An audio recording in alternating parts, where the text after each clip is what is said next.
Bonjour, bienvenue à la MJC Le Chaudron, je m'appelle Cécile Constadinu, je suis coordinatrice des expositions médiatrices culturelles ici. Et en ce moment, on vous présente une exposition intitulée « Nos aînés, les femmes dans l'histoire ». Donc comment différentes femmes de la préhistoire à nos jours ont pu influencer le cours des choses. Alors que ce soit au niveau politique, historique ou artistique, vous allez découvrir différentes femmes à différentes époques qui ont eu une importance dans l'histoire de France ou alors même dans le monde entier. Ce qui est important dans la frise et qui est aussi mis en avant, c'est bien sûr les suffragettes, des femmes qui ont combattu, en Angleterre principalement, mais un petit peu partout dans le monde entier, pour défendre les femmes, pour qu'elles aient accès au droit de vote. Donc ça a été des femmes qui ont milité, alors avec violence, contrairement à ce qu'on peut connaître aujourd'hui du féminisme. Et c'est ce que vous allez découvrir dans l'exposition, alors soit via des photographies de l'époque, ou alors un film qui vous est présenté, Les Suffragettes, qui résume un petit peu leur action et la façon dont elles ont pu un petit peu remuer les consciences pour se faire entendre. Alors, au niveau politique, vous allez découvrir un petit peu les inégalités qui existent malheureusement encore aujourd'hui, que ce soit au niveau sociétal ou politique, donc avec différents graphiques et différents chiffres clés pour vous montrer que oui, il y a encore malheureusement des inégalités et que même avec la loi qui avance, on voit encore malheureusement qu'il y a une sous-représentation des femmes, que ce soit au niveau de la société et des grandes entreprises, mais aussi au niveau politique dans les différentes assemblées. Le choix des femmes a été assez compliqué, il faut vous le dire, parce qu'on part de la préhistoire jusqu'à nos jours, donc on aurait pu faire multiplier les expositions. Ça a été un choix assez aléatoire. On a essayé de parler de tous les domaines, donc on va de la première femme astronaute à la première femme découverte à la préhistoire qui a été Lucie, mais également à la une des suffragettes, et puis on discutera un petit peu des autres lors du vernissage, ou si vous avez l'occasion de venir, on peut vous parler d'autres personnalités qui ont marqué l'histoire. La frise, elle a été réalisée avec l'équipe de la MJC Le Chaudron directement en interne, donc c'est une exposition qui nous tient particulièrement à cœur aussi pour ça, parce que c'est une exposition documentaire réalisée ici dans nos locaux. Alors il faut savoir que bien sûr l'espace d'exposition est ouvert à tous durant les horaires d'ouverture de la MJC, donc vous déposez votre enfant à un atelier, n'hésitez pas à venir pendant ce temps découvrir un petit peu ces femmes-là. Notre but réellement, c'est que vous repartiez de l'exposition en ayant au minimum une femme en tête et en ayant envie de rechercher ce qui vous a marqué dans l'histoire de cette femme et d'aller un petit peu plus loin que la petite biographie qui vous est proposée ici. Et puis bien sûr, on attend plusieurs visites scolaires, donc on est vraiment très content que les enfants vont pouvoir un petit peu toucher du doigt et puis découvrir des femmes dont ils n'ont jamais entendu parler, ou peut-être seulement, oui, les femmes résistantes, ça a existé, mais qu'est-ce qu'elles ont pu faire? C'est un petit peu le but des visites, pouvoir leur expliquer un petit peu plus en détail.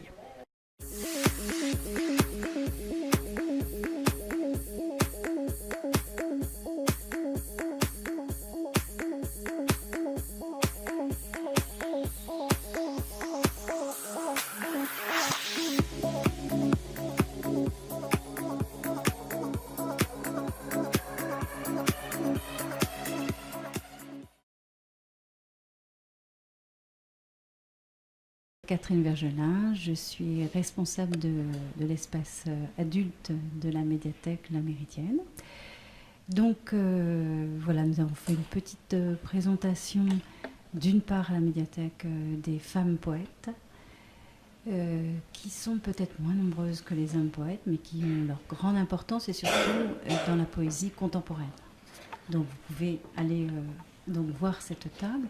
Nous avons aussi fait des signets sur les héroïnes, que ce soit dans la BD, que ce soit dans la littérature, toutes nos héroïnes qu'on a aussi en tête et qui sont très importantes dans l'imaginaire collectif, mais aussi dans l'imaginaire des filles, parce que les filles, c'est important. Il faut leur expliquer qu'elles sont filles et que ce n'est pas grave d'être fille, qu'elles ont le droit d'être filles. Et c'est un peu la sélection là, qu'on vous a fait rapidement sur cette table. Toutes nos filles, pour savoir que être fille et après être femme, c'est important, qu'on a notre rôle dans notre société. Une petite sélection de livres qui sont présents dans nos rayonnages, de Michel Perrault, grande historienne qui a travaillé sur l'histoire des femmes, et pour montrer combien parfois les femmes sont invisibles, et encore aujourd'hui, mais beaucoup invisibles dans l'histoire. qu'elles soient ouvrières ou non, puisque parfois encore dans nos livrets scolaires, dans les livres scolaires, on ose nous dire que les femmes ont commencé à travailler dans les années 60. Eh bien non, les femmes ont toujours travaillé depuis la préhistoire. Et quand on fait un peu de généalogie, eh bien on retrouve nos ancêtres avec un métier. Et oui, elles avaient tout un métier. Donc ça, c'est important de le dire. Michel Perrault, donc voilà, des historiennes qui ont travaillé sur aussi des faits très historiques, comme par exemple les femmes dans la résistance pendant la Seconde Guerre mondiale, qui ont joué un rôle important et souvent un petit peu occulté, hein, parce que ce n'étaient pas des guerrières, mais elles avaient aussi leur grande importance. Et puis des choses, voilà, la fabrique des filles, parce qu'on parlait de l'importance de l'éducation, en sachant bien que, voilà, égalité des sexes, on en parle beaucoup. Donc là, ce livre est pour les jeunes, pour les ados, mais aussi bien sûr pour le public adulte, parce que c'est nous, adultes, qui formons les enfants.